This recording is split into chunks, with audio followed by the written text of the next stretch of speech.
And we are live. Welcome back to Takes by Fans. We have a great show for you today. As always, we are live every single day at noon Eastern. Now, if you want to watch live, head over to twitch.tv/takesbyfans. If you want to watch but not live, head over to our YouTube channel, Takes by Fans. We post all of our shows and clips of the show there on a daily basis. And if you just want to listen, we're on podcasting apps, folks. Spotify, Apple Podcasts, Google Podcasts, iHeartRadio. So however you want to watch or listen, we've got you covered every single way, basically. Alrighty, today is a big old Monday coming off of a big old Sunday, Week 17 in the NFL. Going into Week 17, Dolphins, the number 5th seed, looking good. Coming into after Week 17, not even in the playoffs anymore. It's truly, truly unfortunate. I mean, we got to give it up to the Bills, folks. This team, they're winning the Super Bowl. I'll tell y'all right now, they're going to be the number 1 seed when we do our power rankings tomorrow. I'll ruin it. I'll spoil it. Bills are the best team in the NFL right now. They may be one of the best offenses I think I've ever seen, ever. Kind of crazy to say. I mean, Chiefs were one of the best offenses last year. And I think the Bills this year, oh my goodness, what Josh Allen is doing, there's not enough words to describe how crazy his jump from last season, even his rookie season to this season. This man is playing great, and they're going to win it all. They're going to win it all. Bills are Super Bowl champions. We don't need to see anymore. We don't need to see anymore. So we break down all the Week 17 games. We still got to do that. Get us ready for it. Playoff starting on Saturday. 3 games on Saturday, 3 games on Sunday. Football all day, Saturday, Sunday. Playoff football all day, Saturday, Sunday. What could be better? So we got to get us ready for that. We got to pick all the winners. We're going to go and pick every single winner, folks. So we still have to kind of dissect this week to get us ready for our playoff weekend. So without further ado, let's jump right into the stories. And it's Black Monday in the NFL, folks. And the firing started yesterday. They were not holding anything back. As soon as the game was over, they fired this man, head coach for the Jets, Adam Gase. And this, did anybody not see this coming? Was anybody thinking that this man was still going to have a job as the Jets head coach come, after Week 17? This man can't coach. I mean, this is why you don't tank, because you don't reap the benefits of your tanking, and now you just look like a bum and nobody's gonna hire you. So don't tank. Stop tanking. And Adam Gase fell for the tank, and now he's out of the Jets. So I'm assuming the Jets fans are very thrilled about this. I would not want this man anywhere near my organization. So Jets fire Adam Gase, rightfully so. Sam Darnold, hopefully he can get back on track. Hopefully he's not totally ruined. Hopefully this entire Jets franchise isn't totally ruined by having Adam Gase be here for, what was he there, 3 seasons? 2-3 seasons? Nothing good, though. But they did not stop there. Jags fire their head coach, Doug Marrone, however you pronounce his dumb last name. That may have been a little bit too far. But anyway, Jags fire head coach, Doug Marrone. And this, once again, did anybody not see this coming? Once again, don't tank. You won't be able to reap the benefits of your tank. I mean, this man thought he was going to have Trevor Lawrence as his quarterback. Now he's not. He doesn't even have a job. So, I mean, this man can't coach either. I never even liked him. Where was he before? Buffalo? Is that right? I mean, wherever he was before, he wasn't getting it done. I don't even know why he was the head coach here. I don't get that decision at all. But yeah, he didn't make it work. They won 1 game, not competitive in like all their games. Now they were competitive yesterday, so I will give them that. But it's a little too late, right? Don't you think? So 1 win, tanking, not good. Got rid of all their good pieces, Ramsey and Ngakoue. Trying to do some quarterback changes. You go from Gardner Minshew to Glenn, and back to Minshew, back to Glenn, and it's not working. Nothing worked here. So Doug Monroe, Jags fans, I'm sure are happy about this one.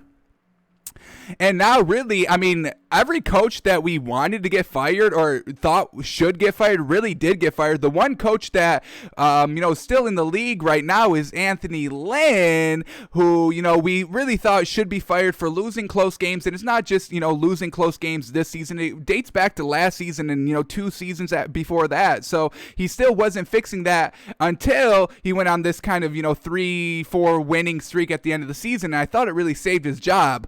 But as breaking news breaks, this one broke here a couple of minutes ago, call it half hour ago. Chargers did, in fact, fire Anthony Lynn, and it did kind of surprise me. I was on the bandwagon of firing him, early in the season, probably around week, 11, 10. I was like, all right, this is enough. You have all these pieces. Everybody says, oh, Chargers are just, plug-and-play quarterback away from being in the playoffs, being a Super Bowl contender, and they haven't gotten anywhere these last 2 seasons. What did they lose? First round of the playoffs last season? So truly unfortunate for Anthony Lynn here. He went 12-4 last season, but still couldn't get it done. They finished 7-9 this season. I thought he kind of did enough to save his job, at least for one more season. Ending on I think a 4-game win streak. They finished 7-9, not bad for a rookie quarterback. Absolutely 7-9. I take that. So really kind of surprising here. Not too surprising if count the totality of what he's kind of done there. No real deep playoff runs, always overhyped, not winning the close games. It's got to be, the biggest factor of why he's not there. That really comes down to coaching. If you're not doing good in the fourth quarter, which the Chargers really don't, they don't put up that many points in the fourth quarter. Once again, coaching, losing close games, coaching, not getting your team to buy in, not getting that team's conditioning right. Why are you guys fizzling out in the fourth quarter? That's when games are won and lost, and y'all took the losing route most of the time. So we do feel bad for Anthony Lynn. Out of the 3 head coaches, Adam Gase, Doug Marrone, and Anthony Lynn. Anthony Lynn should definitely have another job, whether it's an offensive coordinator, defensive coordinator, assistant head coach, whatever he wants. He really should be able to kind of still get a job in the league, whereas Adam Gase and Doug Marrone really should be blackballed.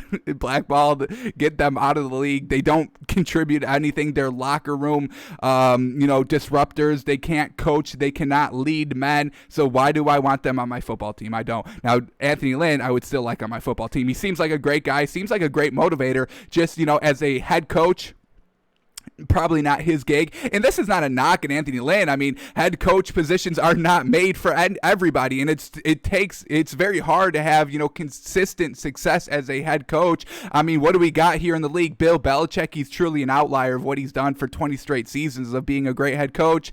Then you got maybe John Harbaugh, maybe kind of the second, longest running Mike Tomlin. I mean, having success at the highest level of a head coach is not easy. So, Anthony Lynn seems like a great guy and should still have a job here. He'll definitely get picked up. I definitely believe that. Alrighty, and now this broke. I don't know who's talking nonsense over here, but Nick Saban is considering Adam Gase and Bill O'Brien for Alabama's offensive coordinator job. Are you kidding me? Adam Gase, did you see what he's doing with the offense? It's not good. And Bill O'Brien, he'll ruin your team. He'll start trading away players. You can't even do that in college, but he'll find a way to ruin your future in Alabama. So I don't know what Nick Saban is seeing. Maybe Adam Gase for an offensive coordinator job is decent, but I still hate his play calling, and I'll never like his play calling. So I don't know what Nick Saban is thinking here. Maybe he wants to be out next year, and he knows if he hires one of these people, when he makes the exit, they'll ruin the franchise, they'll ruin the brand of Alabama, and then Nick Saban will be even elevated even more, be like, damn, see what Nick Saban did? I mean, they try to bring in, Adam Gase or Bill O'Brien, and they instantly ruin the franchise. So maybe this is an out for Nick Saban, because this does not make sense. Maybe they'll have success in the college level. I mean, no team plays defense in college, and this is kind of what their offensive game plans are based off. They're like, all right, if nobody plays defense, we'll be good with these plays. So maybe they'll work in college. All right, the whole controversy from the Eagles-Washington game. Doug Peterson says, yeah, I was coaching to win after benching Jalen Hurts in the fourth quarter and starting that other quarterback. And then, the reason that Doug Peterson gave for starting the quarterback instead of Jalen Hurts in the fourth quarter was that he was doing good in practice, so he wanted to give him some game time minutes. You don't do that if you're losing. You put in, your third string, your fourth string, who's really been good in practice but isn't good. That's why they're third string. That you put them in when you're up by like 50 points in the fourth quarter when there's only 1 minute left and there's no way you lose the game. That's when you play the people that are really putting in all the work but just aren't that great to really start an NFL game. That's when you put these quarterbacks and players in, not when you're losing, Doug. So, hey, he said he was coaching to win. Trying to get some, players that have been putting in the hard work, some game time minutes. What do you want from the man? So there's that explanation from that man. Alrighty, Deshaun Watson on the Texans. Holy cow, this quote. There is no real foundation in view. Everybody sees it, and everybody knows that. Yeah, he went out and said that. I'm kind of surprised. I mean, Deshaun Watson's the only one that can really talk on this team. The entire offense is not good besides him and Brandon Cooks. The entire defense is not good besides maybe J.J. Watt. But yeah, I mean, no foundation in view. Bill O'Brien traded away your foundation 2 seasons ago when he traded for Kenny Stills and Laramie Tunsil, and now Kenny Stills not even there, and Laramie Tunsil is still getting injured. So you have no first-round pick. That's the Dolphins. Thank you, Bill O'Brien, for ruining this franchise for years to come. No foundation. They have no head coach. The head coach was, I believe, also the general manager. I think Bill O'Brien kind of oversaw everything and kind of facilitated all the trades. So you can pin it on Bill O'Brien for literally destroying this Texans franchise for at least 5 to 7 seasons. They have no first round pick. That means no big help immediately for Deshaun Watson. So next year they'll still be pretty bad, but Deshaun Watson will still be pretty good. So they'll have to start building in 2022. So Texans fans, long road ahead of y'all. Not looking good. Alrighty, ooh, this was a little scary. Mike Evans got a little injured in the game yesterday, and Bruce Arians on Mike Evans' knee injury quote, "We don't think there's any serious damage," which is good. Now, if you watched it, it looked like there was some serious damage there, but hopefully there's not, because Tom Brady's looking real good. 4 touchdowns last week. Antonio Brown got in the action. Mike Evans got in some action as well. So this Bucs team is hitting their stride at the right moment, right when the playoffs start, which is perfect for them. They kind of have an easier opponent. I mean, they have Washington in the first round, which Washington's got a great defense, but that offense is so atrocious, folks. Oh my goodness, that offense of Washington, not good. So hopefully Mike Evans is good to go. Love to see this man healthy. He's such a great wide receiver, great weapon, great height, great speed, great catching ability, and Tom Brady loves the man. So hopefully nothing too serious here, but it did not look good. I mean, this man was like literally shaking at the knees, hobbling as he was trying to walk off the field. Did not look good, but we wish this man the best. Alrighty, and this is something that we have to kind of keep in mind, take it into consideration, but we won't know for sure until probably next season, maybe even 2 seasons down the road. So 2020 was the highest scoring NFL regular season in the league's 101-year history, 12,692 points scored in total throughout the regular season. This is the first season in NFL history with 12,000 plus points. So you go first season with 12,000 plus, and then 600 yards after the 12,000. So huge upgrade here in points. Now we have to maybe start kind of moving our metric on like completion percentage and touchdown to interception ratio. So we have to kind of take the season with a grain of salt, kind of see what happens in the next season or 2, and then maybe change our metric, because we just saw Josh Allen complete like 69%, which is like crazy. I mean, to have an NFL quarterback complete like 70% of his passes for the entire season is absolutely like, that's Hall of Fame. That's like potential GOAT category numbers. So the fact that Josh Allen's doing it his 3rd season, it may just be a tonal shift in the league where we have to kind of start moving our metric. We kind of say 62 to 65% completion percentage is real good, but if this trend keeps going of where it is, we may have to move the goalpost to like 65 to like 67%. That's good. Everything's above 67 is like real good. So we may have to move the metric a little bit. Let's kind of see how the season, ends up playing out. Was it, due of all the COVID, or is the league just kind of going in more passing direction, which, it kind of is. So we'll have to kind of come back to this tweet maybe next season. Keep this in mind. Maybe metrics need to be changed of how we kind of grade quarterbacks and what now is actually good and what's actually not good in quarterbacks in the NFL. So let's come back to this tweet maybe next year. We'll see you next year, maybe. Alrighty. All right, last 2 stories here. Jared Goff kind of up in the air whether he's going to play or not. He had surgery. Now, Ian Rappaport says that he was able to throw yesterday, but they still weren't going to play him because he had thumb surgery a couple of days before that. So he'll be 12 days after thumb surgery of when, the Seahawks play the Rams in their first playoff game. So is Jared Goff going to be able to go? Huge question mark. Now, we saw John Wolford Ooh, not looking that great. Not looking out that great out there. We'll kind of cover him a little bit more when we get to the game, but I would not want to see John Walford versus the Seahawks defense. We just saw Jared Goff against the Rams defense. They put up 9 points. I mean, this was literally, 2 weeks ago in the same circumstances, Rams at Seahawks. So not looking good if you're the Rams, and Seahawks looking like they're about to win their first playoff game. And speaking of playoffs, here it is, folks. Congratulations to the Chiefs and the Packers wrapping up that number 1 seed. First round byes, fantastic. So we're going to quickly kind of give you our first initial reactions, our first initial thoughts on all these playoff matchups.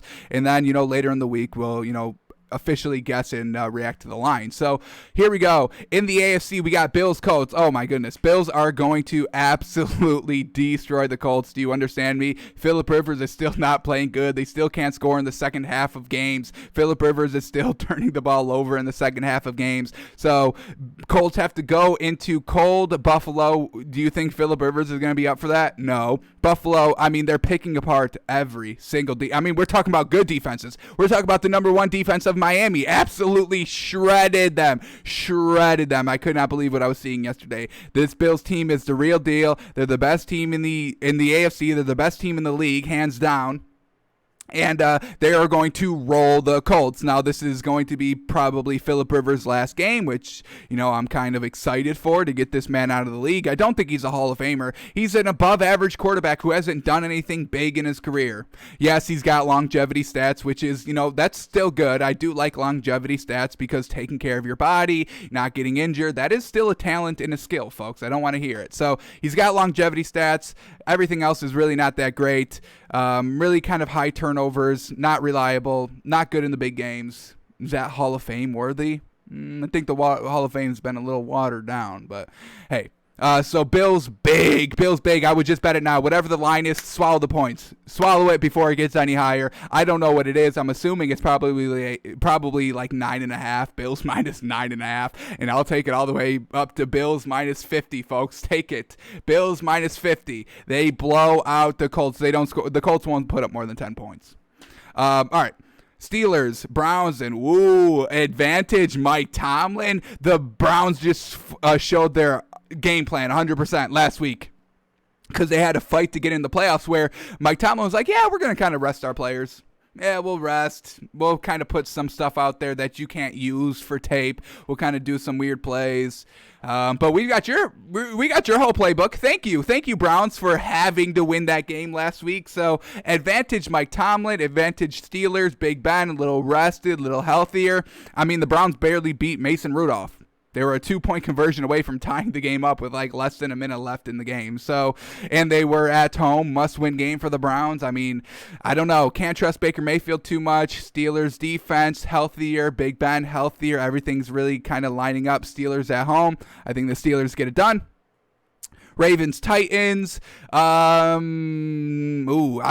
way the Titans have been playing, I do kind of want to like them, and I have been a kind of a big proponent of the Titans, but, giving up all those points to the Texans last week and, troubling to score and all this, this Ravens team, they're going to beat the Titans. This is a revenge game from last season when the Titans beat the Ravens in the playoffs, and then we had the infamous quote of Lamar Jackson saying we didn't game plan for Derrick Henry. Well, I can guarantee you the Ravens are going to definitely game plan for Derrick Henry, and Ryan Tannehill doesn't have success when Derrick Henry doesn't have success. So we like the Ravens, we like the Steelers, and we like the Bills. Let's go to the NFC. Bears, Saints, folks. Come on. Saints. That's all I'm going to say about it. It's Mitch Trubisky. We just said Packers minus 17 last week, and they won by 19. Now they have to go into New Orleans. Not looking good there for the Bears, so Saints all day on that one. Seahawks, Rams, got to go Seahawks again. Jared Goff, John Wolford, really not going to make a difference. We just saw what Jared Goff did at full strength, at full capacity 2 weeks ago. They put up 9 points. They'll put up 9 points again. Seahawks, love them all day. And then Bucks and Washington, and I do want to root for Washington, but this offense is not good. You cannot put Alex Smith in there anymore. I'd say you start Terry Heineke, whatever. Heineke's the last name. Who cares about his first name? And so I do want to root for Washington, but this offense is not good. Now, the Washington's defense is good, and it will probably give Buccaneers and Tom Brady a little bit of trouble. But at the end of the day, you got to put up points, and Washington won't. They will not put up really any points here. If they put up 14, that's probably their ceiling, and Tom Brady's got all the weapons in the world. They'll figure out this Washington defense. Washington's not going to put up any points, so, Tom Brady can really kind of wait until the fourth quarter to really start figuring things out if it gets that bad. So, like the Bucs, like the Seahawks, and like the Saints early on. Alrighty, that was all the stories we needed to get into, so let's kind of go over these final week 17 games every team played. This is the last day that will, or not, kind of last week, because we'll still kind of focus heavy on week 17, Tuesday and Wednesday, in our power rankings, and our cash and trash list, and our film study. But this is the last full week that we get to talk about every team, kind of upsetting. So here we go. We'll start here. Bucks, Falcons, and the Falcons kept it close a little bit, and then Tom Brady started to light it up in the fourth quarter. Classic Falcons losing in the fourth quarter. I mean, when have we said this all season? There's a reason why Atlanta doesn't have a head coach, and there's a reason why the Chargers don't have a head coach. They blow leads. They blow games. They're not good in the fourth quarter, unfortunately. All right. So here we go. Well, let's start with Thomas Brady, and this man absolutely balled out. 26 of 41 for 399 yards, 4 touchdowns. He did throw a pick. Still a little concerning. When did this pick come? Came in the third quarter when Atlanta just went and made it a one-score game. Look at this, 17-23, and then Tom Brady throws a pick. Not great. And then the Falcons go and cap it off with a field goal, making a 3-point game. And then ever since that moment, Tom Brady turned it up even more and really started he put up like 28 points, 21 points. So he, all right, got over that interception a little quickly. All right, running game. Ronald Jones is still doing great. I mean, they've got great running backs here, and Ronald Jones is really kind of the premier back for the Bucs, and he had 12 carries for 78 yards and a touchdown. Everything working good.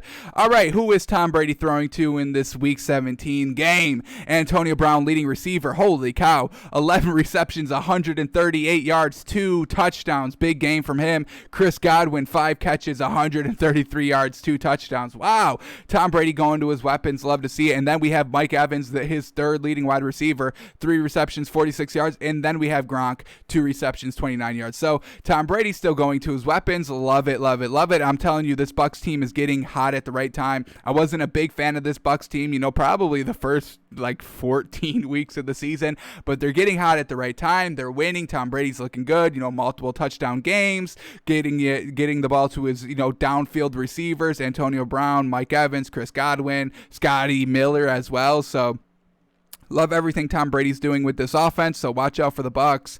All right, let's go to Atlanta. Matt Ryan's last game of the season, and he made it a valiant effort to try and beat this Bucs team. But just like the Chiefs last week, they get close, and then they don't finish in the fourth quarter. So Matt Ryan goes 29 of 44 for 265 yards, 2 touchdowns. Okay. Running game is still not kind of clear for Falcons. Look at this. Brian Hill, leading rusher, 9 carries for 94 yards, and then Todd Gurley, 9 carries for 18 yards. Not a strong finish here by Todd Gurley. He had a decent kind of start to the season. About first, 6, 7, 8 weeks, he was doing pretty good, rushing for about 60 yards a game. And then he kind of fell off a little bit because Atlanta really lost their identity when they fired their head coach, and, the interim head coach takes over, and Julio Jones is still out, and they really kind of can't pass the ball. They can't run the ball, and everything kind of got wonky at the end of the season for Atlanta, doing better without Julio Jones in the lineup. I don't get that, but that happened. So not really sure what to do with Atlanta. They got to fill a head coach spot. They got to decide if they want to stick with Matt Ryan. Julio Jones, do they let him go because they have Calvin Ridley? Do you trust Todd Gurley still? So a lot of question marks here in Atlanta. This is going to be a big offseason for them. Now, they can still quickly turn around this rebuild. I mean, they still got some good pieces, but they need to get better. I mean, Matt Ryan needs to be more consistent. Calvin Ridley's fantastic. Julio Jones is fantastic. So you can still have pieces and make the rebuild quickly, or you can go long haul and get rid of everybody and get some good draft picks. If you trade Calvin Ridley and Julio Jones, you can get probably a couple of second-round picks for that, possibly even a first-round pick. maybe for Calvin Ridley, not for Julio Jones. I think he's a little older, and I don't think people would spend a first-round pick on him, but we'll see what happens. All right. Leading wide receiver for the Falcons, Russell Gage, 9 receptions, 91 yards, touchdown. Calvin Ridley, second leading wide receiver, 8 receptions, 52 yards, no touchdown for him. So they still got some good pieces. Russell Gage, Calvin Ridley, Hayden Hurst, and Julio Jones. So they've got pieces. Really not sure what direction to go in with Atlanta. The defense isn't that great. They give up a lot of points a game, and they give up the big points when it matters the most in the fourth quarter. So Tough road ahead in Atlanta, but we'll see how it goes in the offseason. Alrighty, so that's Bucks, Falcons. Falcons, good to see you. Unfortunately, you won 4 games. Not enough to get the playoffs. We'll see you next season. Alrighty, Cowboys, Giants, and we like the Giants here, and once again, the Cowboys often. Mike McCarthy needs to be fired. If we're firing Anthony Lynn, we need to fire Mike McCarthy. This man cannot coach. There's so much talent on this Dallas roster. There's no reason why they shouldn't have won this division easily. But Mike McCarthy, not being a head coach, having to smash watermelons to get your team excited to play a game.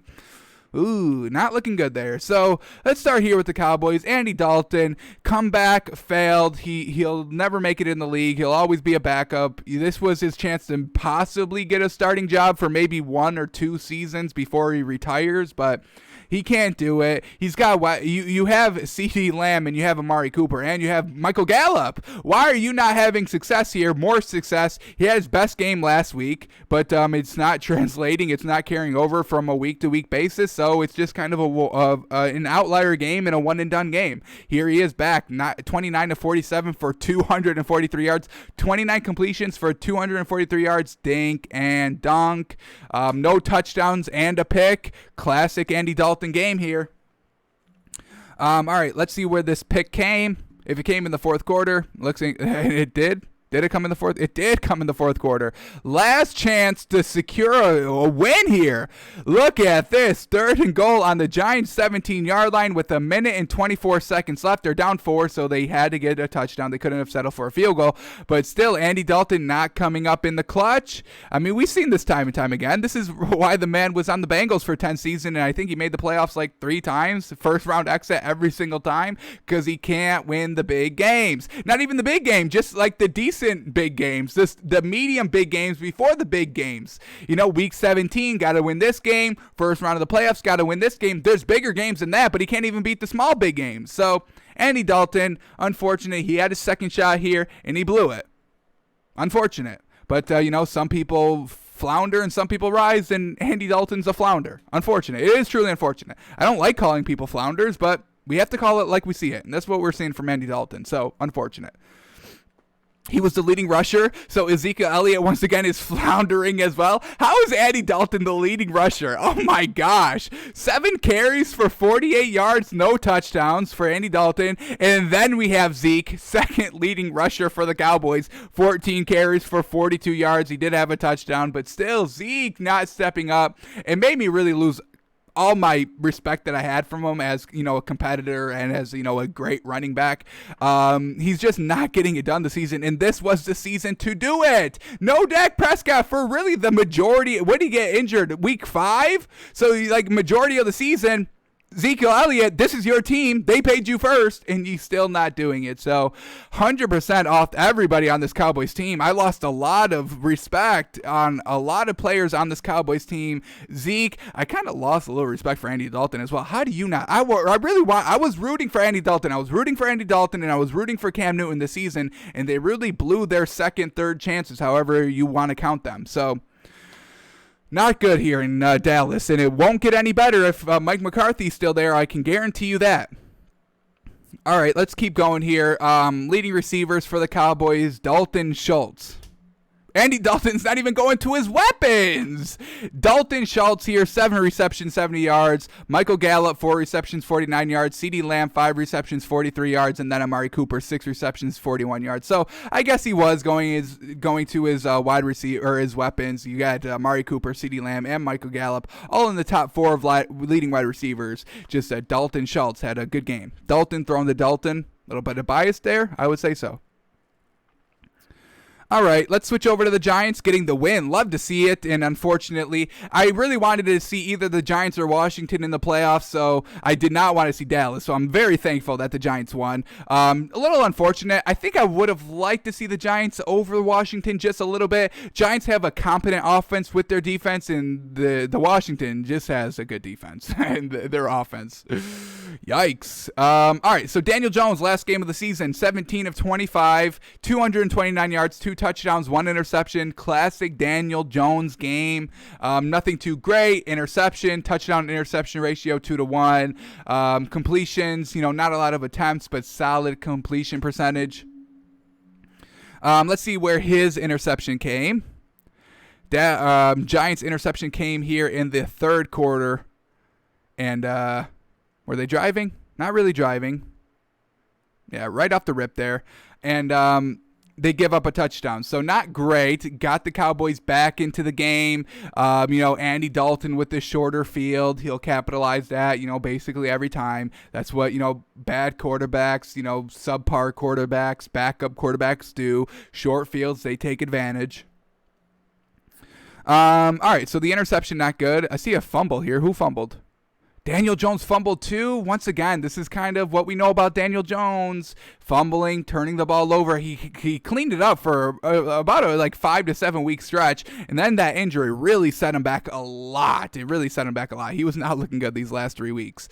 All right, so when did his fumble come? Is this his fumble here in the first quarter?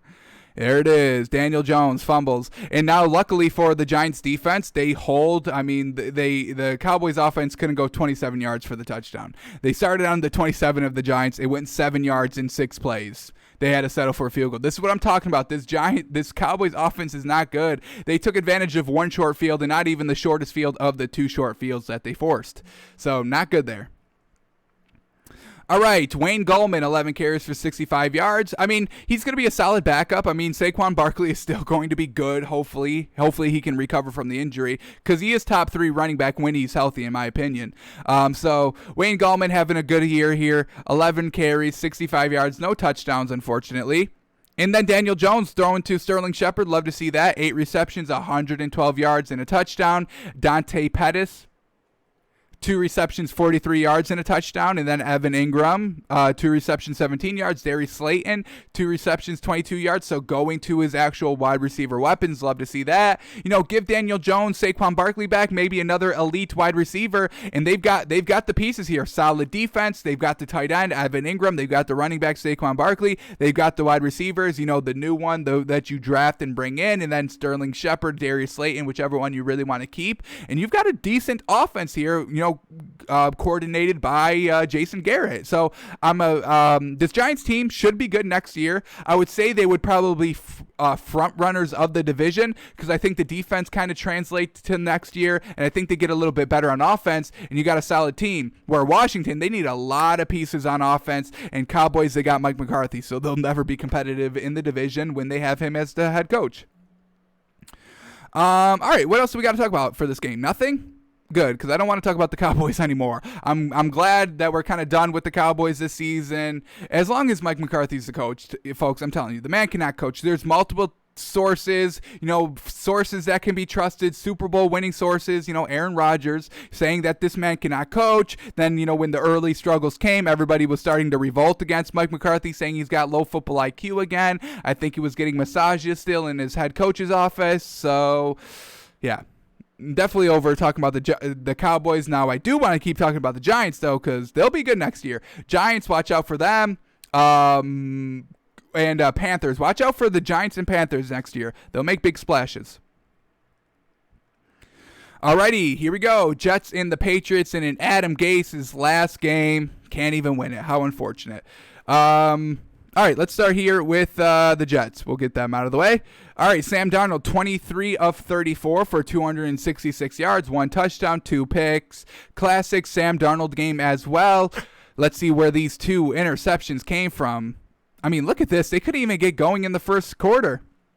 Usually the Jets score on their first possession with a touchdown. They couldn't do that here. Adam Gase truly phoning it in here the last game, knowing that he's going to be fired right after the game. All right. Sam Darnold's 2 interceptions, they came in the third quarter here when it was 14-14. Patriots take advantage of a shorter field starting on the Jets' 45-yard line and capitalizes with a touchdown. And then he goes and throws another interception in the fourth quarter after the Patriots scored a touchdown, making it 28-14. Sam Darnold trying to do something here, got down deep at the Patriots' 15-yard line, but threw an interception. Had a chance there to really make it a little bit competitive, but classic Sam Darnold throwing away the game. Now, hopefully, Adam Gase did not ruin Sam Darnold too much. I'm not a big supporter of Sam Darnold. I think he's got a decent arm, but, for decision-making, for reads, for accuracy, I don't see it all there. Now, he plays for the Jets, and he played under Adam Gase, so not the best circumstances. So we'll see if he's able to kind of, break through this season and the past seasons. But, yeah, once again, huge turnaround rebuild here for the Jets, but they've been rebuilding for 20 years. So will they finally get it right? Probably not. All right, leading rusher for the Jets. Josh Adams, Frank Gore didn't even play this game. How unfortunate. 11 carries for Josh Adams, 47 yards and a touchdown. 11 carries for Ty Johnson for 45 yards, no touchdown. So, yeah, running back by committee kind of got it done here by the Jets. Unfortunately, Sam Darnold, not the greatest. All right, who is he throwing to? We got Brashard Perryman, 3 receptions, 84 yards. Chris Herndon, 7 receptions, 63 yards. He scored a touchdown. Jamison Crowder, 4 receptions, 31 yards. So, no big threats here. No, this Jets team has really no pieces. What's their best piece? Sam Darnold? That's their best piece, and that's not even that good of a piece. So, Jets, no coach, no pieces, in the gutter, 2 wins. It's going to be a long road for them. All right, let's go over to the Patriots now. Cam Newton's last game, and he threw 3 touchdowns. Very well done. Finally, Cam Newton stepping up. Once again, a little bit too late for Cam Newton to be stepping up. Last game of the season against the Jets. Doesn't really prove anything. He doubled his passing touchdown totals. I think he had 5 coming into this week. He had 3 this game. So he got it up to 8, I believe. That should be the math there. So Cam Newton, 21 of 30, 242 yards, 3 touchdowns, no picks. Did he fumble? Let's see if he fumbled. No turnovers for Cam Newton. Come on. You can't save your best game for Week 17 when you're on a 1-year deal, my guy. Unfortunate. Good game here by Cam Newton. He also ran 11 times for 79 yards. Wow, Cam Newton had a real good game here. They put up 28 points, 3 touchdowns, 79 rushing yards, no turnovers. Unfortunately, like I said, a little bit too late there, Cam. Damn. And then they got Sony Michel also running 16 times for 76 yards. So Cam Newton getting it done, passing on the ground. Sony Michel doing it on the ground. Love to see that. All right, Patriots. They've got no real big weapons either. Jacoby Myers has been, their biggest wide receiver here throughout the season. 6 receptions, 68 yards. He led, no touchdowns. Sony Michel, 3 receptions, 60 yards, touchdown. So James White, once again, running back. So this team, 4 receptions, 31 yards for James White and a touchdown. So this Patriots team doesn't have a lot of pieces. This isn't all on Cam Newton not having great success here for New England. A lot of defensive players opting out because of COVID. They don't have offensive players, and this goes back to Tom Brady when he was in the Patriots. The Patriots do not spend money. They don't scout for offensive weapons. They get the quarterback, and everybody else is just, hey, catch the ball, okay? So no Cam Newton next year for the Patriots. I don't think Cam Newton really goes anywhere. I don't think there's a spot for him. Now, he could probably be a backup, but is he going to want to be a backup? Possibly. He seems a little humble. He took a 1-year, $1 million deal here in New England. He just kind of wants to be on an NFL team, so he could back up somewhere. We'll see. But he's not a starter, folks. It's truly unfortunate. Cam Newton is not a starter in this league. MVP, Super Bowl participant, not a starter here. I'm telling you, prolonged, sustainable success in this league, whether you're a head coach, player, coach, owner, GM, anything like that. Sustained greatness is hard to do, folks. And, we have these outliers of Bill Belichick and Tom Brady and Drew Brees and Aaron Rodgers even a little bit. But, even then, they've only got, most of those players only have 1 ring. So sustained greatness at the highest level, it's tough, folks. Having like a 3-year stretch, that's basically it. Anything longer than 3 years is an outlier. Alrighty, let's keep moving on in a meaningless game here. 37-35, Vikings beating the Lions. This game kind of picked up really quickly. It kind of was like nothing. Look at this, punt. They finally got something going. So, and then, the scoring just started, and it really never stopped for the rest of the game. So that's kind of what you would expect from two quarterbacks. Nothing to lose, nothing to play for. Kirk Cousins, Matthew Stafford. We'll start here with Kirk Cousins, 28 of 40 for 405 yards, 3 touchdowns, no interceptions. Did he fumble? Let's see. No fumbles by him. So Kirk Cousins finally playing once again a turnover-free game, but once again a little bit too late in the season. Could have done that last week against the Saints a little bit better. But yeah, the Vikings defense is still not good. They gave up 35 points. Kirk Cousins doing classic Kirk Cousins things. Great yards, great touchdowns. He didn't turn it over, which is a little uncharacteristic of him, so we'll give him that. Alrighty, is Dalvin Cook the answer there, or is it Minnesota's line? Well, we had Alexander Mattison start here instead of Dalvin Cook because Dalvin Cook had a family emergency. I believe his father died. R.I.P. him. And so Alexander Mattison here, 21 carries for 95 yards and a touchdown. So is it Dalvin Cook, or is it the offensive line for Vikings? Dalvin Cook is still good. Let's not disrespect that man. But yeah, very well done to Alexander Mattison, stepping up, next man up mentality, and he did very well here.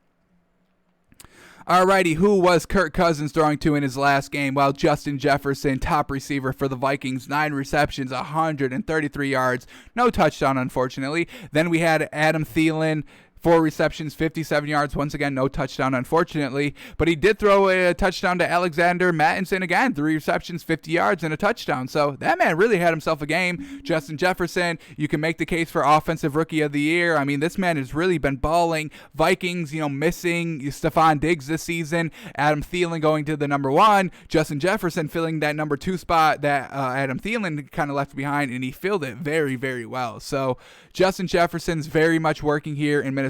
Now, what does Vikings do in the offseason? Do they get rid of, Mike Zimmer? He called out the defense. Do you move on from Kirk Cousins? Doesn't look like he can consistently get it done. So, interesting here. Alrighty, let's go over to the Lions now. Matt Stafford's last game, and he played. I was kind of surprised that he actually played the entire game. Matt Stafford, 20 of 31 for 293 yards, 3 touchdowns, 1 pick, unfortunately. Let's see where this pick came. Came in the third quarter when the Lions were down 28-23, and then they gave up another 3 points to go down 31-23 because of the interception. So, not great there. But they still kind of came back with a touchdown after that. So, classic Matt Stafford making up for his mistakes. All right, Adrian Peterson, possibly his last game? Maybe. I don't think so. He still seems like he's got a lot left in the tank. Gonna definitely probably go the Frank Gore route, 1-year deals with everybody in one division like he did, Dolphins, Bills, and Jets, just going around the AFC East. So we'll see what Adrian Peterson does, but he finished the game with only 7 carries, 63 yards, and he did score a touchdown. So love that. And then DeAndre Swift, 12 carries for 54 yards and a touchdown. This is their rookie running back that they want to make their premier running back, next season. He's had a real rough season this year, because of all the fumbles. He didn't fumble this game, so we'll give him that, but he did fumble. He cost the Lions, that kind of week 1 win when he dropped it in the end zone. And then he keeps fumbling the ball in key situations. So DeAndre Swift definitely got to get better in the offseason. He's got some potential, but he's got to clean up the fumbles. So we'll kind of keep an eye on that for next season.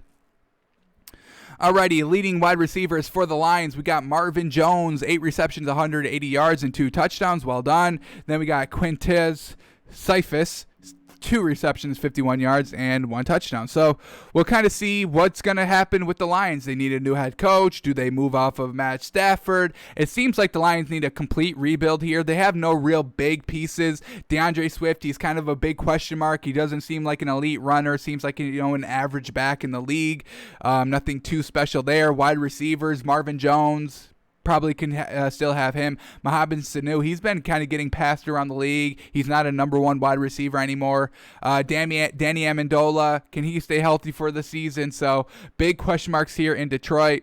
Not a fun season if you're a Detroit fan going into the offseason. Really question marks everywhere.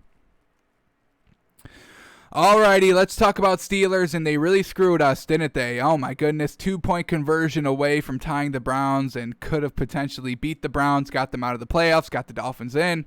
But, Mike Tomlin hates us, unfortunately. So, can't really break down too much of the Steelers, but we'll get a lot of information from, the running game and the passing game. So let's start here with the Steelers. Mason Rudolph filled in, and he went 22 of 39 for 315 yards, 2 touchdowns, 1 pick. Don't let these stats fool you. I mean, he at the end of the day, he played all right, but it didn't really get going. I mean, look at this, having to settle for field goals in the first half, 6 points at halftime. And then, third quarter, still settling for field goals, throwing interceptions, and then finally starting to do something in the fourth quarter when the score is already 24-9. A little bit of a big lead for the Browns, so the defense is just pressing, keeping the game in front of them, not wanting to give up the big plays and have a huge 180 where they lose in the fourth quarter. So I like what the Browns did on defense. They won the first 3 quarters, just kind of sat back a little bit, maybe a little bit too much in the fourth quarter, allowed the Steelers to get a little bit back into it, but at the end of the day, they bent, they didn't break, didn't give up that 2-point conversion, and they still win by 2 points. So well done by the Browns getting the win. All right, so let's go to the running game for the Steelers. They were missing, the center for the offensive line, so we didn't expect the running game to, magically finally get back on track, but it still did all right. James Conner, 9 carries for 37 yards, no touchdowns. Joshua Dobbs comes in. He's a quarterback, right? That man got in for a couple of plays, I believe. Let's double check this. Yeah, quarterback.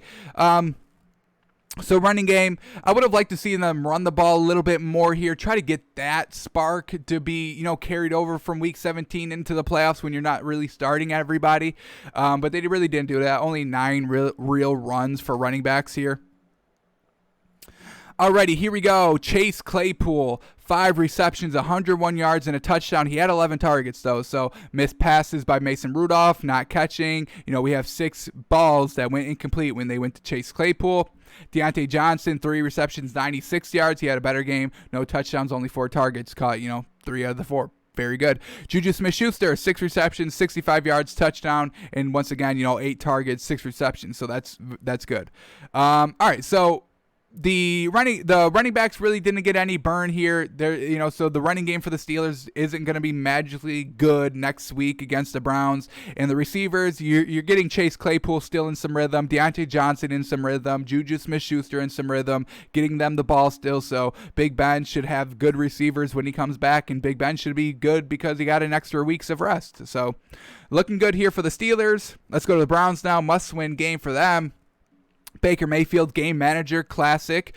17 completions for 27 yards for 17 completions, 27 attempts, so 17 of 27 for 196 yards, 1 touchdown, no pick. Did he fumble? That was the big case on, that's our big knock on. Hang on. They didn't fumble. He did not fumble. Very well done. So very well done, Baker Mayfield not fumbling the ball. Huge there, and he did QB sneak it a couple of times, so that's when he does fumble, when he's QB sneaking. So he's cleaning that up. Like to see that, getting ready for the playoffs, but a little bit of game manager here. They just let Nick Chubb really do it all. 14 carries for 108 yards and a touchdown. Baker Mayfield ran it 6 times for 44 yards, and then they have Kareem Hunt, 10 carries, 37 yards. So not abandoning the running game. 27 passes, 24 kind of rushes with running back. So, even game plan here. I think Kevin Stefanski learned his lesson from last week. Don't throw the ball if you have no receivers, and definitely don't throw the ball 50 plus times when you have no receivers. So love to see that. Kevin Stefanski learning, Browns getting better, huge game. Revenge game, rematch game, however you want to call it. Steelers, Browns this week for the playoffs, and it's in Pittsburgh. So going to be a great one to watch, definitely. Alrighty, leading receiver for the Browns, we got Rashard Higgins, big target there, only 2 receptions for 55 yards. And then we have Jarvis Landry, 5 receptions, 51 yards, and Austin Hooper, 4 receptions, 37 yards, and a touchdown. So kind of a flawless game here. I don't see any turnovers here by the Browns, which is great. Defense really held the Steelers' second team to about only 9 points. They scored, a little bit in the fourth quarter, but, they were already up big. So the defense was just not letting anything get out in front of them. So Rematch here next week, Steelers-Browns. I think I'm still liking the Steelers a little bit. Big Ben coming back. The Browns on the road. Baker Mayfield going to have to do a little bit more. He's going to probably have to do better than 17 of 27 for 196 yards and only one passing touchdown. The Browns running back by committee is good. I do like Nick Chubb and Kareem Hunt, but I think the Steelers are going to be daring Baker Mayfield to throw the ball a little bit more in the playoff game.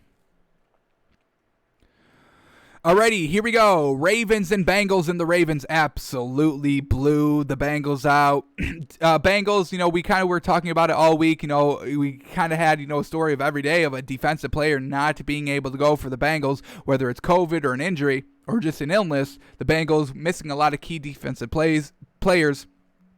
And the Ravens took huge advantage here. So let's start with the Ravens. Lamar Jackson, 10 of 18 for only 113 yards. He did throw 3 touchdowns, though. He also did throw a pick. Let's see where this pick came from.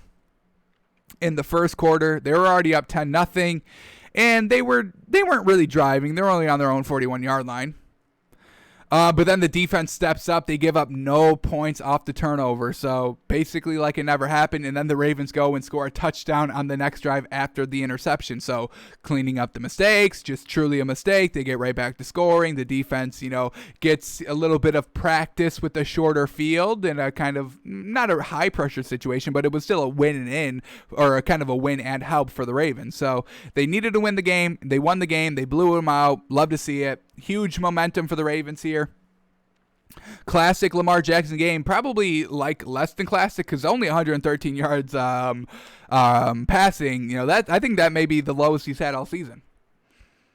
But it still gets the win, and it still puts up 38 points, and it still puts up 3 touchdowns. So at the end of the day, he's putting up points, and that's what you have to do to win the game. Whether you're a quarterback who's running or passing, at the end of the day, scoring touchdowns, not settling for field goals, and Lamar Jackson and the Ravens do it better than anybody else. All right, so look at this. J.K. Dobbins, rookie, and he had himself a hell of a day. 13 carries, 160 yards, and 2 touchdowns. And then Lamar Jackson, 11 carries for 97 yards. And then Gus Edwards, 12 carries for the 60 yards. And then Mark Ingram, 9 carries for 39 yards. I mean, folks, look how deep their running game is. Crazy. 160 yards, plus 97, plus 60, plus 39. What does that equal? I think that's well over. Is that well over 400 yards rushing? Let me see this. Can I find it real quick? Rushing yards total. 404. Oh my gosh. They ran 404 yards between 5 different running backs. Absolutely crazy. Absolutely wild there. Ravens, that's what they are. They're a running team. Passing is second to them. Passing is like running to normal teams to the Ravens. Watch out for them, folks. They're explosive, and it's not like it's wrong. They're doing something wrong. They're putting up the points and blowing out teams. Ravens, they're going to get a win here in the playoffs. Guarantee it. They'll beat the Titans. They are going to beat the Titans. And I do like the Titans, and I love Derrick Henry, and I like Mike Vrabel, and I like Ryan Tannehill. But this Ravens team, folks, they're explosive. You can't stop them. All right. What else we got? Let's talk about the receivers. Miles Boykin, 1 reception for 43 yards and a touchdown, so a big hitter. Marquise Brown, 5 receptions, 41 yards, 2 touchdowns. Unfortunately, Dez Bryant did not score any touchdowns this week. How unfortunate. He had 2 weeks straight of throwing up the X. Not this week, though. Alrighty, Bengals, do we really care? Brandon Allen did not have a good game facing the Ravens defense. Had to come to an end sometime. Brandon Allen had a great game last week, not so much this week. 6 of 21. What is that, 33%? Worse than that, maybe like 29-30. So 6 of 21 for 48 yards, no touchdowns, 2 interceptions. I mean, folks, we make fun of Lamar Jackson for not passing a lot, but he still puts up the points, and that's really the only thing that matters here. He could be like Brandon Allen. I mean, Lamar Jackson could have the stat line at one point. 6 completions for 21, or 6 out of 21 for 48 yards, but he would have like 2 touchdowns and like no picks. Brandon Allen, no touchdown and 2 picks. Let's see where his picks came from. Not that they really matter. Coming in the third and fourth quarter, the game's already over at this point. Throwing an interception at 31-3. And then the Ravens scoring a touchdown off of it. Love to see that. And then he throws an interception really at the end of the game with like 4 minutes left, 3 minutes left. Once again, game's over. Doesn't really matter. And the Ravens just kind of sit on the ball for the rest of the game. So Ravens, 38 points. Lamar Jackson and company running wild. I love seeing J.K. Dobbins having success here, rookie from Ohio State. Just absolutely killer to go along with Gus Edwards and Mark Ingram and, Lamar Jackson as well. So watch out for the Ravens, folks. We can skip this one a little bit, I think. All right. Bills, Dolphins, and the Dolphins got absolutely destroyed. And this game was 3-0 at the end of half. Basically at the end of the first quarter. 3-0 Dolphins. And then something clicked for the Bills. They figured out the defense. This is why the Bills are so good. They'll figure out your defense in the middle of the game if they're not having success, which they really kind of didn't. I mean, look at their first drives. First drive for the Bills, interception. I mean, classic Josh Allen. We were ready to be right about Josh Allen kind of back to floundering, taking that step back like Baker Mayfield did week 16 and like Phillip Rivers did week 16. I thought this was it, but he cleaned it up right after that. So Josh Allen goes and throws an interception. So first drive for the Bills, not doing anything. Second drive, 5 plays, 19 yards, punt. Third drive, 3 and out, 6 yards, punt. And then they finally got the touchdown going, and they never looked back, folks. Touchdown on the Bills drive, touchdown on the next drive. Punt return for a touchdown. So 28 points all in the second quarter, taking a huge 28-6 lead. And then they didn't even stop in the second half. Yeah, they punted on their first drive, but then they get a pick 6. And then they take Josh Allen out of the game. So they didn't need him anymore. And still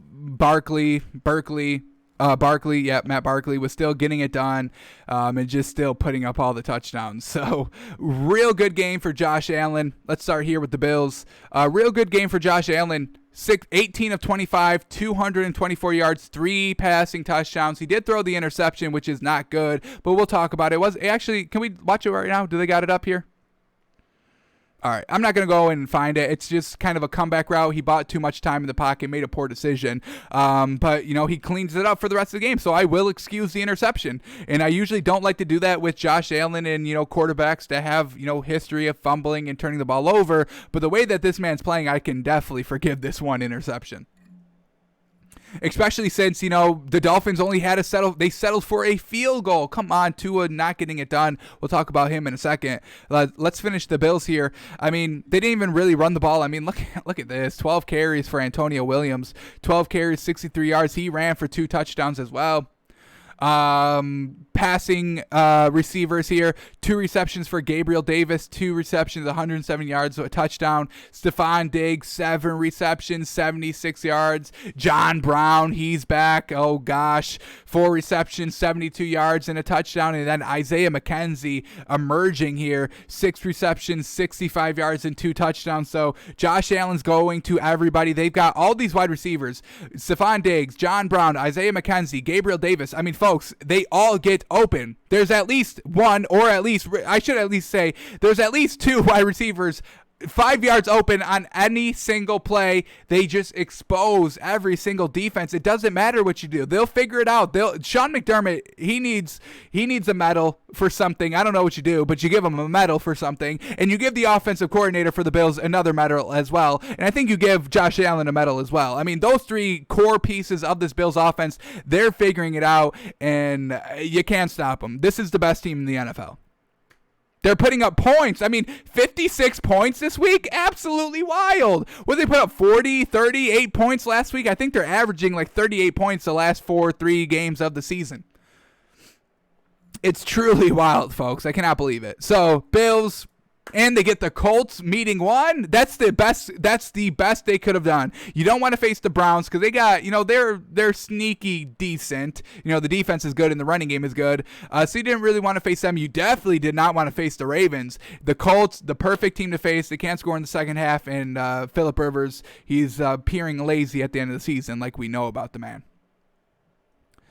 Alrighty, let's talk about the Dolphins now. Tua, not a great game by him. Definitely not a great game. Now, I'm going to kind of chalk it up as the play calling. I really do not like the offensive coordinator here for the Dolphins, Chan Gailey. He needs to go. I mean, he came out of retirement to take this job. I don't know who even thought of him for this job, but he needs to be fired. And if it's Brian Flores, it's unfortunate, but that one mistake of hiring Chan Gailey erases all the good you've done, and there's a lot of good that this man's done for the last 2 seasons. So get rid of Chan Gailey, and then we'll talk about Tua, because the accuracy is pretty good. I've seen good accuracy by him all season. Now, this Bills game, something got to him, maybe the nerves, the big game energy. He's still a rookie, so we're not going to clown the man, and we're not going to say draft the quarterback Dolphins. I'm still going to rock with Tua. There is some stuff that he does well. Now, he has to get a little bit better. Doesn't look comfortable in the pocket. Now, are we going to take that as the height and the injury? Is he not playing 100% because he's a little afraid of the injuries again? Now, that's a big problem, and we'll have to address it, but let's give him more than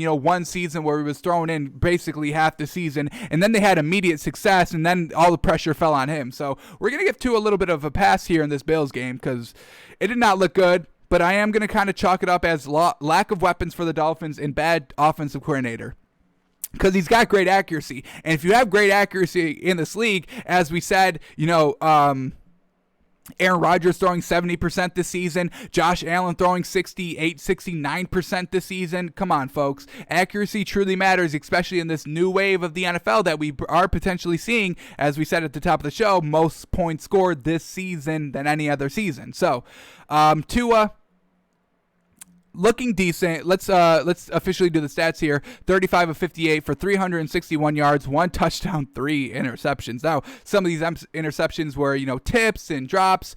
Some of these incompletions by Tua. I mean, these receivers, we have to get rid of Isaiah Ford immediately. 7 targets, 3 receptions, and the man literally was dropping every single ball that was passed to him. So, that, hurts the quarterback as well. He's like, man, I'm doing everything I can. I'm placing it exactly where it needs to be, and the receivers aren't making the catch, so that frustrates the quarterback. He tries to do a little bit more than he probably should be doing. The game's getting out of hand. He's trying to do a little bit more than he probably should be doing. I mean, they got to a point where he threw an interception, and then the next drive he threw an interception. I mean, he just wanted to air it out for one play. Here it is. This interception drive, 8 plays, 61 yards, they were driving, ends up in an interception, and then he comes right back and just throws an interception right off the rib, just taking a deep shot just to do it. So frustration is building up for this man. All right, so let's talk about the running game here. Salvin Ahmed, he's been pretty good for us, as probably the number 3 running back coming into the season. I don't even know if he was on the roster at the beginning of the season, but 6 carries, 29 yards, 1 touchdown. Really kind of abandoned the running game because they got down big kind of early a little bit. So and then let's talk about these receivers. Devontae Parker, 7 receptions, 116 yards. They really didn't even start pushing the ball down the field till it was already too late. So even these yards kind of inflated a little bit. Myles Gaskin, 4 receptions, 57 yards. Really the only good weapon we have. I do like Devontae Parker, but he, his lack of, consistency, always being injured, it's getting a little bit much for me. So I will give him next season, but he's really got to start to get a little bit healthier.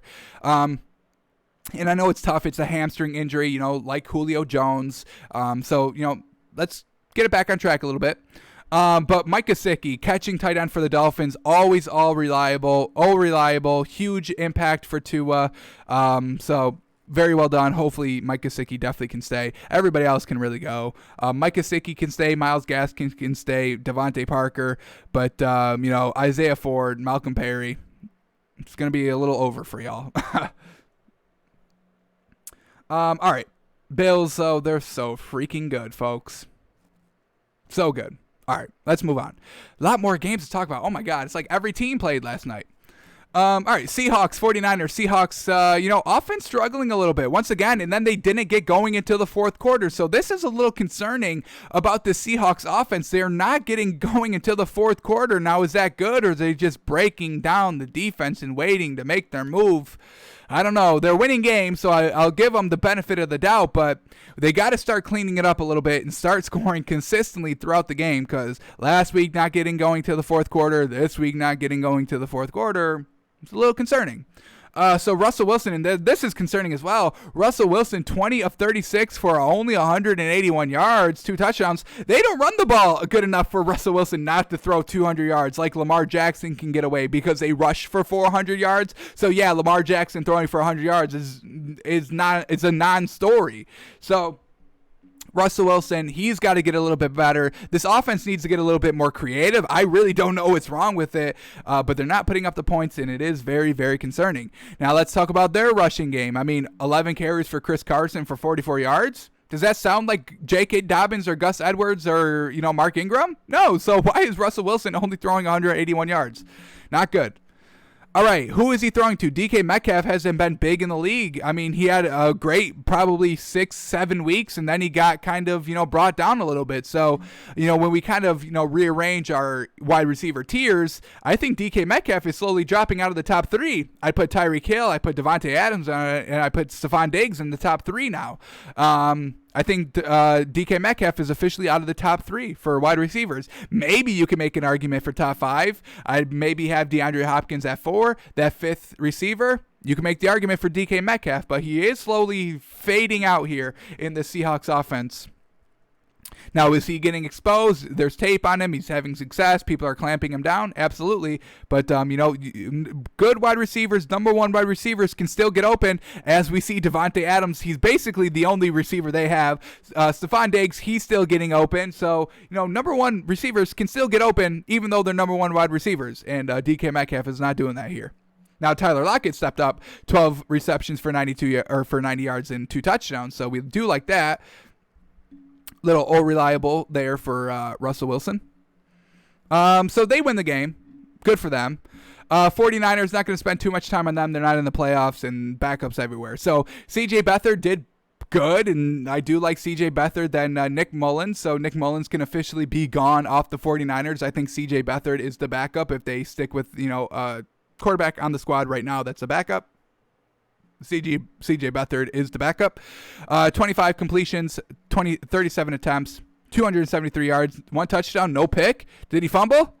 Oh, he fumbled. No, CJ Beathard. When did he fumble? Worst time to fumble. 4th quarter when you are only down 3, and then Seattle only has to go 17 yards. They go up 10 points because of that. So huge, costly fumble there. Seahawks score a touchdown, really to put the game away. Now it's 2 scores with under 2 minutes left. That's game over. So C.J. Beathard basically single-handedly costing the 49ers a loss. I'll say that. All right, but a big silver lining here for the 49ers. Jeff Wilson back on his bullshit again. 20 carries for 76 yards and a touchdown. He had a great game last week. He had a good game this week. So Jeff Wilson, he's looking like a stud here for the 49ers. So, yes, the season's been a little rocky for the 49ers, but Jeff Wilson, looking pretty good here. All right, leading wide receivers, we got Kendrick Bourne, 5 receptions, 76 yards, and then George Kittle, classic, 7 receptions for 68 yards. So, all right, 49ers, we'll see you next season, but Seattle, clean it up for the playoffs. You're lucky you get the Rams week 1 because I don't know if this offense is good enough to beat anybody else in the NFC. I mean, Rams put up like 9 points. Can you put up 10? I trust Russell Wilson to put up 10. All right, here we go. Arizona in the Rams, and woof, what a flounder game here by Arizona. I get all the injuries. Don't come at me. Kyler Murray barely played this game. He played like maybe the first quarter and then got taken out because he was banged up. He was banged up coming into this game. So no good wide receivers, or they only have DeAndre Hopkins really playing at full strength for this Cardinals team, and they only put up 7 points. I mean, folks, we knew this.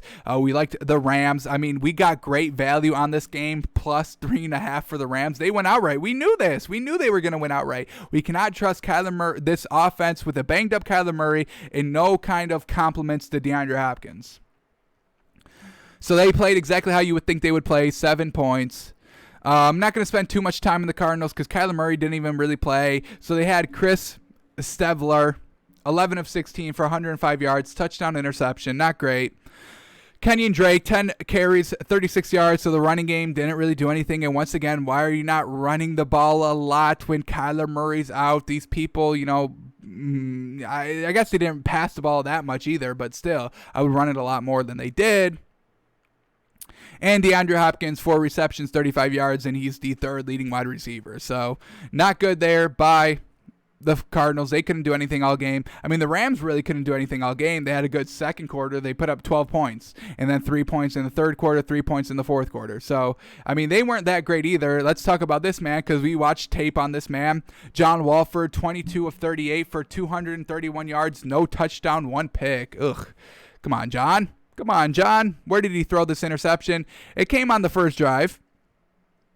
And that gave the Cardinals a short field. They only had to go 14 yards. So that's the only points they scored all game, was a very, very short field interception gift by John Wolford. I'm telling you, this Cardinals team is average at best. It is truly unfortunate because of the start that they had, but it's an average team. It's unfortunate. Alrighty, so Cam Akers did play. He was a little up in the air, but he did not get going at all. 21 carries for 34 yards. I mean, good job by Sean McVay to stick with the running game that was going nowhere all game, but this is kind of how you have to play it. John Wolford, yes, he did have 38 passes, but they still ran the ball 21 times. It just never got going. So I do applaud Sean McVay for that. Not doing like, the Bengals do, and, we got no quarterback, so let's rush it 50 times. Or the Browns did, not the Bengals. Alrighty, leading wide receiver, Cam Akers. Does that surprise anybody? Backup quarterback going to a running back for, easy yards, 4 receptions, 52 yards. Then we got Van Jefferson, 4 receptions for 50 yards. So well done by him. And then Robert Woods, we all know Cooper Kupp, did not play because of the COVID list, but Robert Woods, 4 receptions, 36 yards. So the passing game really didn't get going. And I really applaud John Wolford. I mean, he was spreading the ball to literally everybody. Look at this: 4 targets for Cam Akers, 8 targets for Van Jefferson, 4 targets for Tyler Higbee, 7 targets for for Robert Woods, 6 targets for Josh Reynolds, and 7 targets for Gerald Everett. I mean, this man was spreading the ball around. I don't think Jared Goff does that. So that is a little bit of silver lining here for the Rams. And Cam Akers fumbled. Oh boy, when did you fumble? He fumbles, and it kind of helps him out because they get 2 points out of it for a safety. Wow. Alrighty. So at the end of the day, the fumble led to 2 points. Pretty decent. So we'll watch more film on John Wolford because the Rams are in the playoffs and they will probably be starting John Wolford. So we'll see what happens there. We'll watch more of him on Wednesday. How is he looking? Because we did kind of look at him on Saturday of what he did in college, and it was decent. We were buying him. Alrighty, our last hope for the Dolphins to get in the playoffs, and it was close, folks. I really thought Phillip Rivers was going to beef it, and there was a spot where he did beef it. We'll get to that. Let's get to that real quick. So let's start talking about Phillip Rivers, because he's not good, folks. 17 of 27 for 164 yards, 1 touchdown, 1 pick. The pick came in the second half. Here it is in the third quarter. Can we watch this? Darn it, we can't. We can, but we have to go find it. I'm not going to go find it right now. Way too much to talk about still. I mean, we still got, 6 games to talk about, and we're already like an hour and a half in. Hour and 13 minutes. So let's try and finish this up relatively quickly. But Phillip Rivers, he throws an interception in the second half lazily. He didn't need to do this. It's 2nd and 10. He airs it out, and once again, it's picked off. Lazy throw by Phillip Rivers. We saw it last week. We're seeing it this week. Classic end of the season Phillip Rivers. When the games start to get a little bit tougher, a little bit more urgent to win, he flounders. So they'll get absolutely rolled by the Bills this week. It's no surprise. It's going to be like Packers-Bears last week, folks. Take the Bills minus 17 if you can right now. I don't know what the line is. Like I said, I'm assuming it's 9.5, minus 9.5 for the Bills. Buy it up to minus 17. It's going to hit. All right, so Phillip Rivers, not good. Luckily, they have Jonathan Mother-loving Taylor, folks. I'm telling y'all, this running game is the only reason why the Colts are good. Jonathan Taylor absolutely murdered the Jags. Frank Reich ran the ball more than they threw it, so they trust the running game more. I'm not just, making stuff up, folks. This is what we're seeing. The head coach agrees with us. Has there ever been a time where, we go and say that the running back has more running carries than the quarterback has passing. I think we've said it maybe 3 times all season. So the Jonathan Taylor, 30 carries, 253 yards, 2 touchdowns. A hell of a game. He really iced the game here. It was close. It was 20-14. Jaguars were looking to get the ball back one more time, but on 2nd and 5, he rips off a 45-yard touchdown to really ice the game. So Phillip Rivers not doing anything. Once again, the Colts struggling to score in the second half. They put up 8 points because they got kind of they went for a 2-point conversion there. They did go for that. So, I mean, not scoring in the third quarter, not scoring in the fourth quarter until like 3 minutes left in the game. So, once again, Colts not scoring in the fourth quarter. Phillip Rivers being bad. Not good here. The running game is the only thing that's good for them. We're not even going to talk about the Jags. They looked absolutely ridiculous. I mean, they kind of got lucky on some of their touchdowns, but, Mike Glennon's not good. 26-42 for 261 yards, 2 touchdowns. He did fumble once and lost it, and it led to 7 points, so unfortunate for him. But there's nobody good on this Jags team. They just fired their head coach. Is Gardner Minshew the answer? We don't know because they didn't play him a lot of these games. They switched off of him after the injury. So now you're going into this year. You don't know what you're going to do at quarterback. You're probably going to draft Trevor Lawrence. I mean, that's pretty much a given. So I guess you all got that, but for everything else, big question marks there.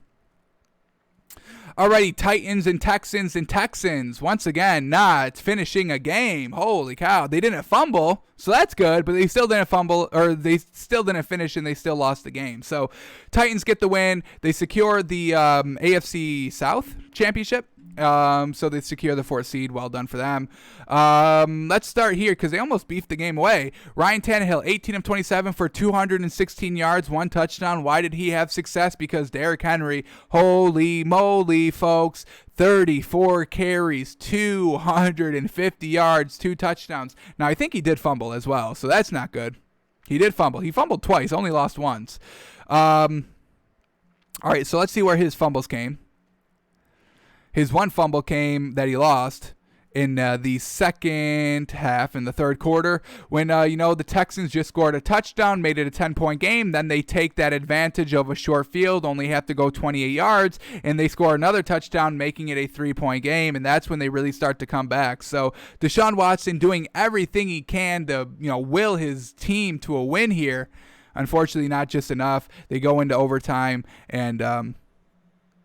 The Titans ended up getting into field goal position with only 18 seconds left. 52-yard pass from Ryan Tannehill. Let's watch this. Kind of like the miracle in Miami for the Raiders last week. Short amount of time. You think you have it wrapped up, but they give up the deep pass, and Ryan Tannehill. Look at that pass. This is what I'm saying. Ryan Tannehill's got a cannon for an arm. Let's count the yards. He's going to throw this from the 15-yard line, get it all the way down to the 30. Holy moly, 35 plus 50 yards straight through the air. You love to see that. Watch out for Ryan Tannehill, y'all. That man's got the cannon. Now, he only really has good success when Derrick Henry gets going, so, that's the one knock that we have on the Titans, but they're still looking good. All right. Leading wide receivers, A.J. Brown, Corey Davis, classic. A.J. Brown, 10 receptions, 151 yards. Touchdown, Corey Davis, 5 receptions, 39 yards. So big discrepancy there. Big old pass there gave A.J. Brown an extra 50 yards. All right, let's just talk about Deshaun Watson because that's the only thing that matters on this Texans team. 28 of 39 for 365 yards, 3 touchdowns in the pick. The pick came in the first quarter. And, they only gave up 3 points because of it. So they did lose by 3, though. So correlation there, unfortunately. But Deshaun Watson's good. He'll always be good. This Texans team, they don't have a head coach. They've got dwindling weapons. Brandon Cooks is the leading wide receiver for them. No surprise there. 11 receptions for 166 yards, 2 touchdowns. So Deshaun Watson's good. Everybody else is not. You can keep Brandon Cooks. You can maybe keep Kiki Cutie. Maybe. But he's kind of been, hit and miss. I think he's started like 4 games this season. I think he's had 2 good games, 2 bad games. So, it was really, however, if you like him, if you have a bias toward him, I would keep him. But if you don't, get rid of him. All right, let's keep moving on here. More games to cover. All right, Raiders, Broncos, once again, two bad teams going at it. Let's quickly go through these teams. Nothing really left to talk about. Derek Carr, 24 of 38, 371 yards, 2 touchdowns, 2 picks. This is not the quarterback of the future, folks. John Gruden, you have to make the switch to Marcus Mariota. If you give Marcus Mariota a full camp, full rep with the ones for a season, for an off season, for a training camp, I think he can be very good. We saw, he only played one game and he looked real good, folks. The accuracy, going, down the field with the ball, not just dinking and dunking. The man can still ball. And Derek Carr, this is what he does. A lot of yards, a lot of touchdowns, a lot of interceptions, just a lot of everything, and it doesn't translate to wins. It's an 8-8 season. We saw it with Jameis Winston. I don't think I need to see it with Derek Carr anymore, so I think we get rid of Derek Carr. It's unfortunate.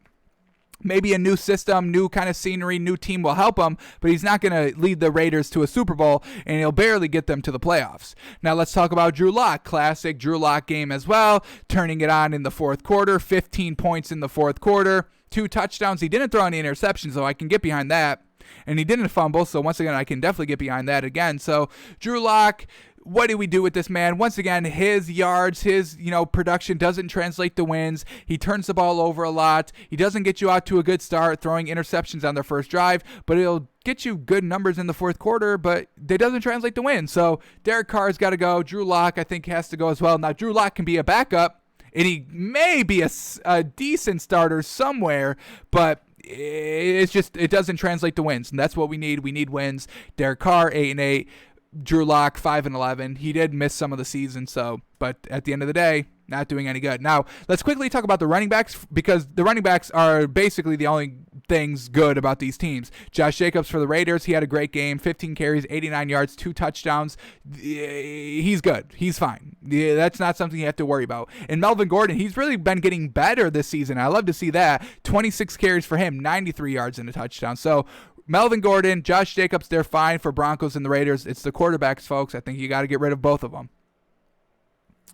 Alrighty, Chargers, Chiefs. Chargers get the win, and unfortunately, Anthony Lynn, they played maybe their best game of the season, put up 38 points, really won the game. This wasn't even competitive, and that's good. That's what the Chargers finally wanted, a not close game that you win and just kind of control from start to finish. They put up 17 points in the second quarter, and that really put them, ahead. That really basically won them the game. They got out to a big start. They scored in the fourth quarter. Love to see that. Justin Herbert played well, 22 of 31 for 302 yards, 3 touchdowns, no picks, no fumbles. Running game was good. Justin Jackson, 9 carries, 72 yards. Kellen Balazs, 13 carries, 36 yards, and a touchdown. And Mike Williams, 6 receptions, 108 yards, and a touchdown. So really everything was going good here for the Chargers. It is kind of a little interesting that they got rid of Anthony Lynn. I really thought he did enough these last 4 weeks of the season to get one more year. I really think he did. All right, Chiefs, they sat, their rushers, they sat their passer, they sat their wide receiver weapons. Do you see Tyreek Hill? Do you see, what's his name? What the heck is the man's name? The tight end, Travis Kelce. Do you see Travis Kelce anywhere on this list? They were resting everybody, folks. They didn't need to do anything, so we're not even really going to talk about them. Chad Henne, we'll talk about him real quickly. 23 of 32, 218 yards, 2 touchdowns, stinking and dunking. He's a career backup, and that's what he did this game, career backup. Alrighty, folks, we told y'all. We tried to tell y'all. We told y'all.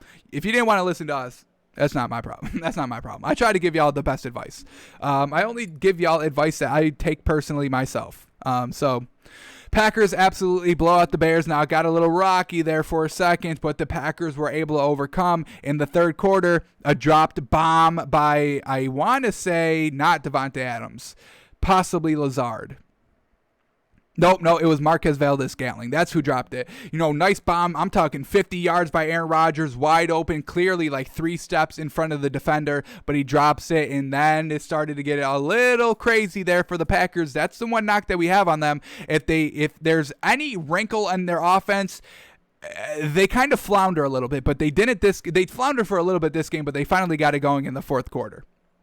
So Packers absolutely destroyed the Bears.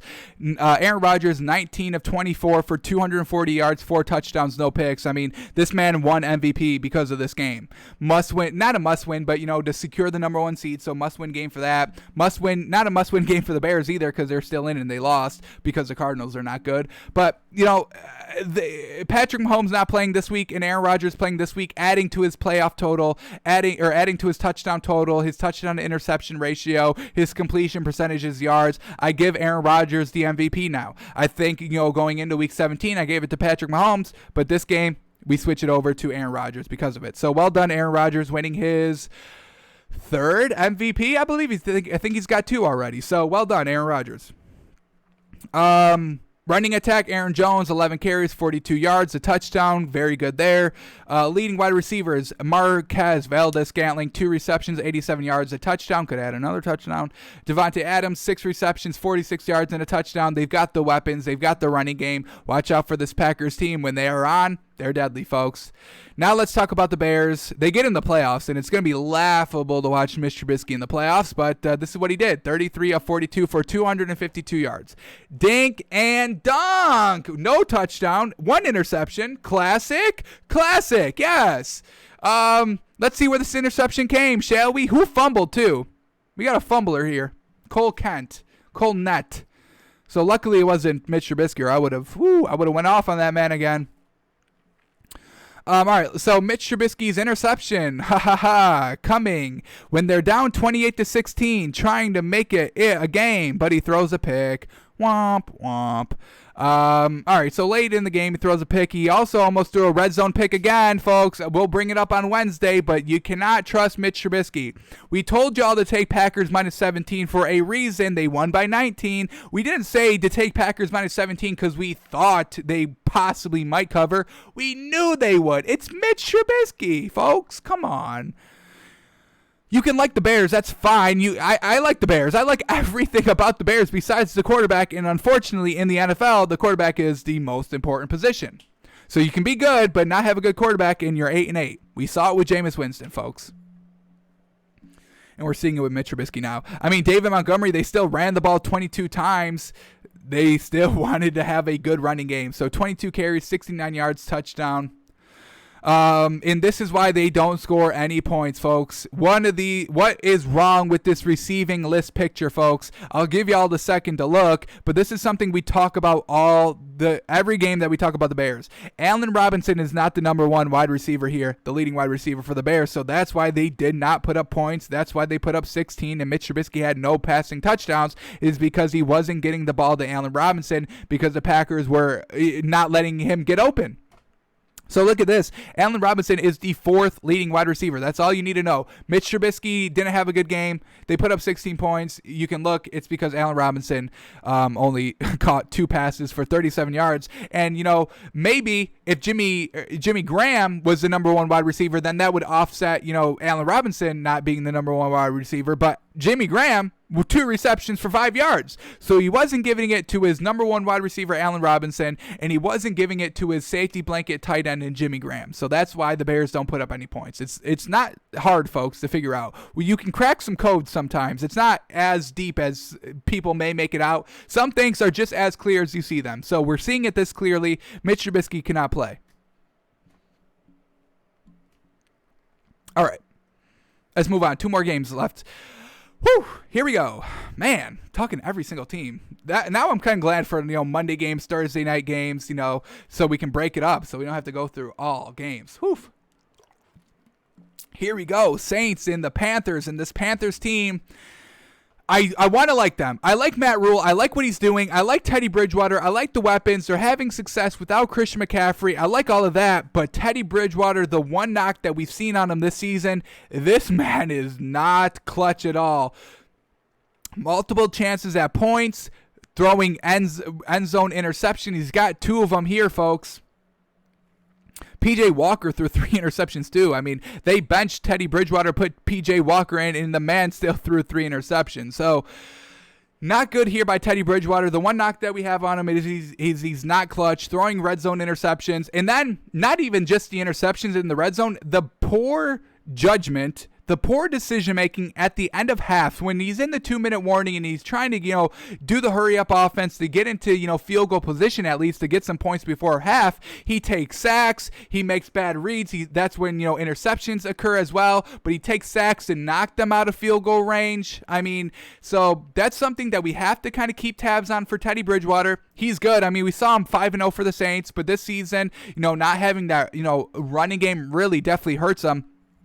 I mean, he was giving the ball to some decent weapons here, making Curtis Samuel and DJ Moore look like A1 tier 1 wide receivers. But these costly mistakes, these situational mistakes, this is why, the Panthers really could have had maybe 2 more wins. This could have been a 7-9 team, but Teddy Bridgewater making critical mistakes there in game time situations. So, not great by Teddy B. 13 of 23, 176 yards, no touchdowns, 2 picks. Here we go. The first pick, I'm pretty sure both these came in the red zone. First one came 1st and 10 on New Orleans 18. I think he was actually in the end zone. So not great there. Red zone, end zone, both bad. And then the second interception came,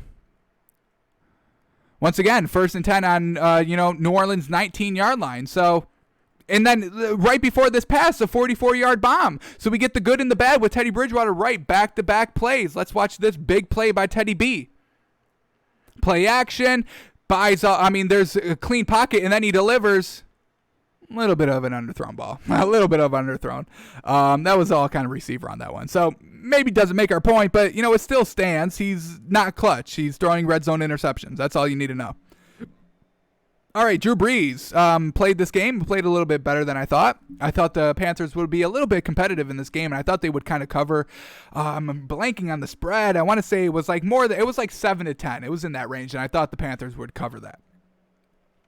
But Drew Brees, here he goes, 22 of 32 for 201 yards, 3 touchdowns, no pick. So decent game there. They had no running back, so Ty Montgomery had to fill the void, and he did just that. 18 carries for 105 yards. Love to see that. And then they ran Taysom Hill 7 times for 41 yards and a touchdown. So great for that. All right, Emmanuel Sanders, 9 receptions, leading wide receiver for Drew Brees, and 9 receptions, 63 yards, and a touchdown. So, and then Jared Cook, top 3 wide receiver as well, 4 receptions, 43 yards, and a touchdown. So, Drew Brees getting into some nice rhythm, nice win here, nice momentum for next week. They are definitely going to need it, and they are definitely going to need the running games back for that, which they all should be good to go. Except maybe Alvin Kamara. That one is still up in the air.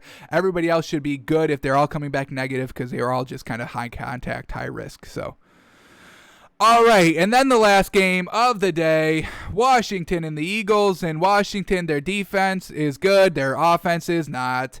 Alex Smith, 22 of 32 for only 162 yards, dinking and dunking, 2 touchdowns, 2 picks, turning the ball over. Not good. Where did his interceptions come from? Third quarter. Bingo. Luckily for the defense of the Washington, they hold the Eagles to no points.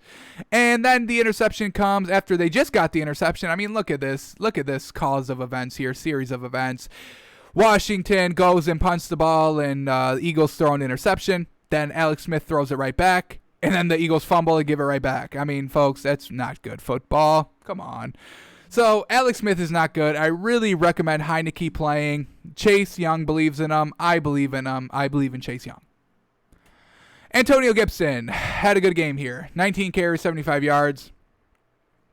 Who is Alex Smith throwing to? Cam Sims, 5 receptions, 43 yards. Terry McLaurin, 7 receptions, 40 yards, 1 touchdown. Terry McLaurin's their only real good weapon offensively. Then you probably go to Antonio Gibson.